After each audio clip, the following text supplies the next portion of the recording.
Beautiful and lovely gamers, my name is Jonal. Today we are doing a Genji video. We are talking about something that most people don't do. Normally I do private coaching, and again, if you're interested in private coaching, hit me up on Discord and rank, server, doesn't matter where you're from, doesn't matter if you play console, what hero pool, or if you play in the team, or you'd rather want to do team oriented stuff or whatever, or coaching you as a coach.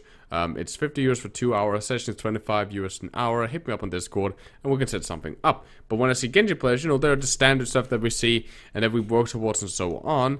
But one of the bigger things that I normally see is lack of mobility, lack of the way that people use their passives, such as their double jump, their wall climbing, and so on. And it frustrates me because by not using those correctly and utilizing them, such that you can kill a Winston 1v1 in a choke. As long as he goes for a doorway, you can with ease burst him. Even though he's in range to deal damage with you constantly, you're up close to him and you can still kill him as long as you use your mobility, as long as he's in the doorway. And people not doing that and not playing around crates probably is one of the bigger issues. So that's what we're talking today. This is one of my bigger tips, and hopefully, again, if this helped you, please press like and comment down below if you want what you want to see more on this channel. And as always, if you think that you have a friend that does a Genji main or a community that has a lot of Genji players that needs to see this, then please share it with them. It helps the video get out there and it helps fixing this issue that a lot of people don't do this. Alright, so we will be seeing some gameplay that I recorded with a friend of mine, a good friend from university called Birger. I give a shout out to him. Where essentially where he will be playing the Winston and I will be playing the Genji. We'll be simulating some of these chokes, but to run over them in a far more controlled environment without that gameplay over. Essentially what we are abusing is the fact that we can climb up walls like this, and then we can kind of shuriken into them, right? Because by climbing this, we are creating distance. So for example, Winston, who has a fixed lock on, if we're just standing here, he will out damage, he can kill us with ease. However, he can do that, I can do this, I can drop, I can climb up, and as long as normally it's not a 1v1, so normally he can't cheese it, because you can kind of cheese it in a 1v1, but normally what they would be doing, we're pushing out here, you can of course keep a distance. One of the things that we can do is that we can do stuff like just creating distance by just jumping out here. Then jumping back up, right? We have climb potential, right? Remember that, for example, at this point, if we're coming from here from spawn, we drop here, a lot of time our team is there. If he drops, we can dash back up. Or if he follows, we can climb back up, or normally he will jump into our team and he will die, right? So what we can do is that we can use these wall climbs here to kind of play around this choke, right? Remember, he goes out here, and as soon as we start climbing up here, we can see his head hitbox, we can see his face, and we know where he's coming from. He's always going to come from this doorway. He can't come from anywhere else as long as he's in this room. So it's very predictable, but he doesn't know where we're going to come from, right? I can drop down here. He doesn't know if I'm going around now or whatever, right? So for him, it's far more difficult to know where I'm exactly going to come from. I can come here, climb up back here, boom, headshot. Up here, he pushed out, headshot. Now creating distance. Then I can drop down here, back up here, right? And really dominate that control. The same goes for crates. It goes for the exact same thing. He's hiding behind the crate. He doesn't want to give us blue box control, which is this area. So he's kind of playing behind here, right? Trying to, if he stands out in the open, I'll just shoot him with my left click, right? He starts to play up here. I can play here. The blocks will block majority of his attacks again, so it's very difficult for him to land any damage, and especially any consistent real damage.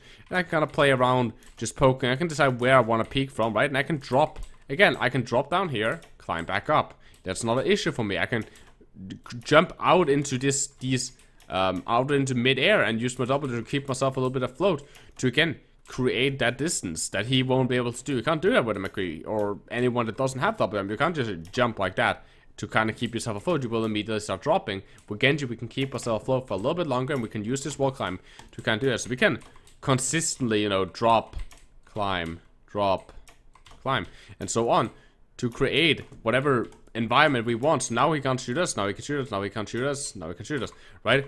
Also doing that, we will, every time that we fire a shot, we can fire one. There's no downtime in a fire rate. If you do this correctly, there won't be any downtime in your shuriken throws. And that is one of the things that is so important to understand, is how you utilize your movement like that. It's very, very important that you understand you can come straight up. And at that point, it's difficult to aim straight up. If it's in a doorway, they will have to do a 90-degree, most likely rotate a little bit out. We can see them up tops. We can do a lot of headshots, especially for tanks. This is very, very good. But it also works against all the DPSs and so on, as long as, of course, it's when you go, you control that there's no one around that will snipe you while you wall climb and so on from a distance. This is one of the stronger ways to do so, right? And you will be able to see this when I play that, a lot of time I can take a 1-1 against a Winston, but just using my wall climb, climbing up and down the walls, dropping all the way down, climbing back up again on that bridge, right-clicking and so on. Or I can play around the crates and essentially decide that, okay, I can peek you when I want to. I can keep this box. It's kind of like a physical separation. So you only get a split second where you can see me. And especially against someone like Winston, this is very good. But also works very nicely against, let's say, Kree or Soldier or whatever.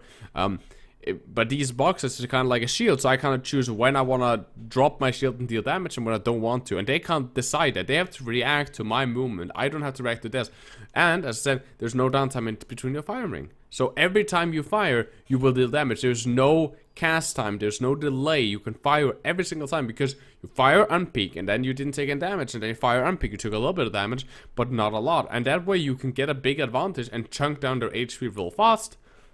And either 1, free ult charge, or 2, get them to solo that they're easily killed by doing a full commit, right? With right click, dash, melee, right click, right, and then you can burst the rest of their HP down. And again, worst case now, you build Dragon, but you're getting a lot of free ult shots, but trading very favorable ult shots towards you. And that is one of the greater things with Genji that people need to do. You need to start wall climbing to kind of get those advantages.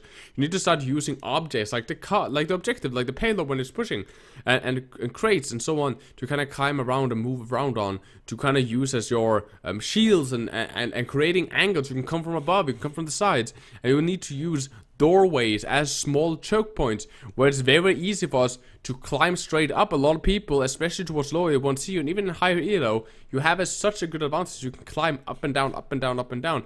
Of course, there are ways they can push you, there are ways they can kill you. Let's say that you are far in between enemy backline, right? And if Winston comes out the door and you climb back up, you're gonna trade some ult shot.